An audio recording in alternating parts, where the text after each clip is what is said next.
and you walked away permanently from Him? This is as serious as it gets, because the exposure is so great, the judgment is even greater. To whom much is given, much is what? Required. If we deny Him, He will deny us. In the language of our Lord Himself, if you go to chapter 10 of Matthew, verses 32 and 33, I'll read them to you. Therefore, everyone who confesses me before men, I will also confess him before my Father who is in heaven. But whoever denies me before men, I will also deny him before my Father who is in heaven. You deny him, and he will deny you. This is essentially apostasy. This is where you have affirmed Christ and the message of the gospel and the church, and you have defected. You have abandoned. And it's directly related to and relevant to our church life today, because Christianity has so many forms under just that broad term.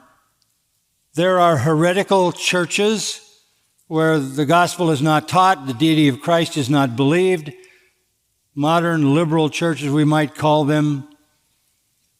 People sit in those churches not knowing the truth.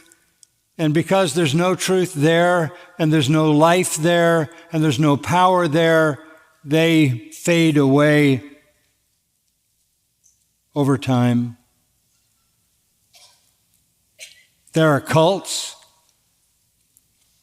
quasi-Christian cults, and in their case, it's not the real Jesus, it's not the real God, it's not the true gospel, it's not the true revelation, and people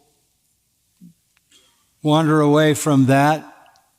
So the ultimate result of the false church is it produces the many who won't find out they were false disciples until the judgment.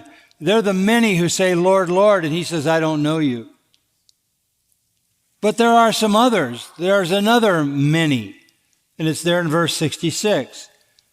Many of His disciples who aren't going to be deceived until the judgment, they check out right here in time.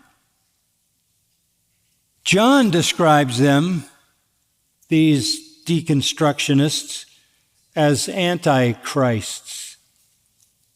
In 1 John 2, verse 18,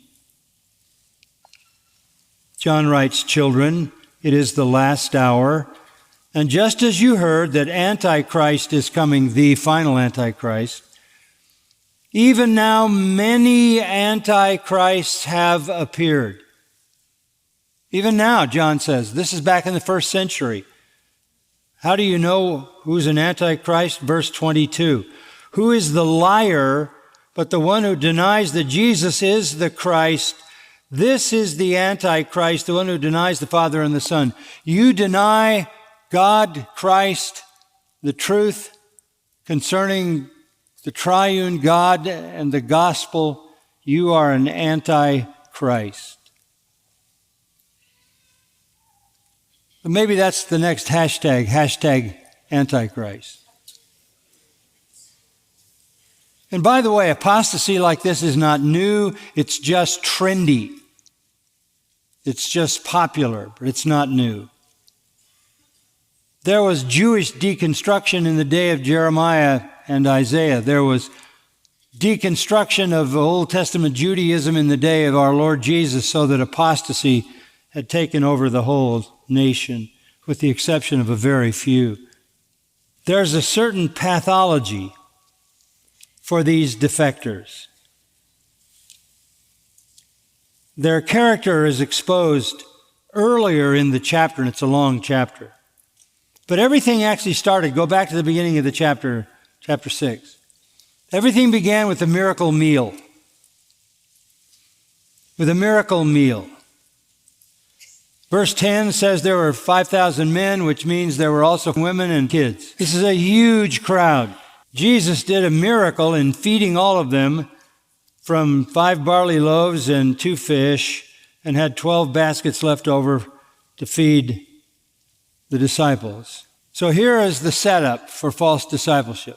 The crowd was huge. And here's the first thing to say about false disciples. They are drawn by a crowd. They are drawn by a crowd in this case. They follow the crowd. They may not know what the crowd is all about, but they follow the crowd.